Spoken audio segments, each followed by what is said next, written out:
ଦୋଳରେ ଲାଗିବ ଚନ୍ଦ୍ରଗ୍ରହଣ। ଭାରତରେ ହେବ ସ୍ପଷ୍ଟ ଦୃଶ୍ୟମାନ। କେତେବେଳେ ହାଣ୍ଡି ଛାଡ଼, କେତେବେଳେ ହେବ ସର୍ବମୁଖ୍ୟ।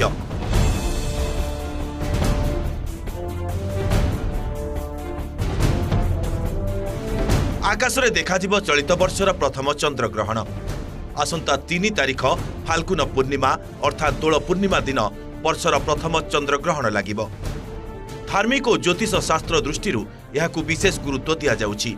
ତେବେ କେତେବେଳେ ଗ୍ରହଣ ଲାଗିବ, କେତେବେଳଠୁ ପାକ ନିଷେଧ ଓ କେତେବେଳେ ହେବ ସର୍ବମୁଖ୍ୟ, ଏନେଇ ସମସ୍ତଙ୍କ ମନରେ ପ୍ରଶ୍ନ ଉଠୁଥିବା ବେଳେ ଶୁଣନ୍ତୁ ଏହା ସମ୍ପର୍କରେ କ'ଣ କହୁଛନ୍ତି ପଣ୍ଡିତ ପଦ୍ମନାଭ ତ୍ରିପାଠୀ ଶର୍ମା।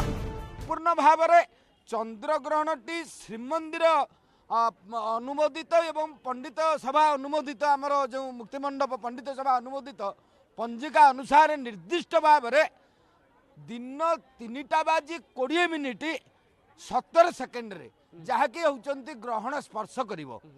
एवं चंद्रग्रहणर गोटे नियम अच्छी 9 घंटा पूर्वर पाकत्याग हम। तेणु 9 घंटा पूर्वर जो पाकत्याग हम ये होउचंती सूर्य उदय ही पाकत्याग हो जाउची। एवं होउचंती सूर्य उदय से दिन सकाळ 6:08। तेणु सकाळ 6:08 ठारू पाकत्याग अन्न भोजन निषेध। आमर आंचलिक बासी जो माने ओडिशावासी पालन करेंगे से माने जहाँकि पाकत्याग सकाळ 6:08 जो भाव में रोचे से प्रत्येक देवनीति बंद रहिबो। संध्या जहाँकि होउचंती सर्वमोक्ष 6:47:13 पर्यंत ये होउचंती सर्वमोक्षर कथा।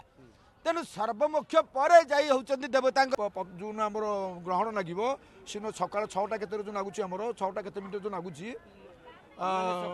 पाकत्याग जो होउची आमर पाकत्याग देवनीति बंद हो से पूर्व जमी महाप्रभुर किसी आमर भोग बाहर की नीति केति कि जहाँ किसी आमर दोल विधि की जीवार आमर व्यवस्था हमार योजना चली सीदिन जदि आमर कौन असुविधा सुविधा है ताले बंद हो पारे किंतु नहले आमर दोल विधि की जीवा आमर व्यवस्था चली।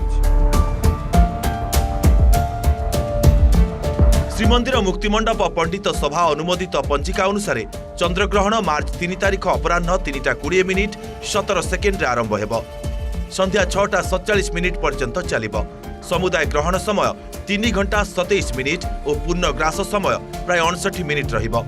तेणु सकाळ 6:08 रु पाकत्याग सहित समस्त देवनीति निषेध रहिब।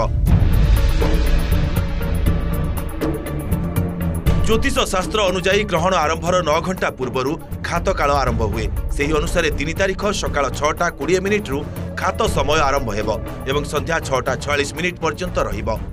एही समय शुभ कार्य पूजा नूतन काम आरंभ करने अनुचित बोली शास्त्रीय मान्यता रही। जानतु केउठी दृश्यमान हेब चंद्रग्रहण। एही पूर्ण चंद्रग्रहण ओडिशा समेत पश्चिमबंग, मिजोराम, नागालैंड, मणिपुर, आसाम और अरुणाचल प्रदेश किछि अंचल स्पष्ट दृश्यमान हेब। पुरीरू मधुसूदन मिश्रଙ୍କ रिपोर्ट ओटीवी।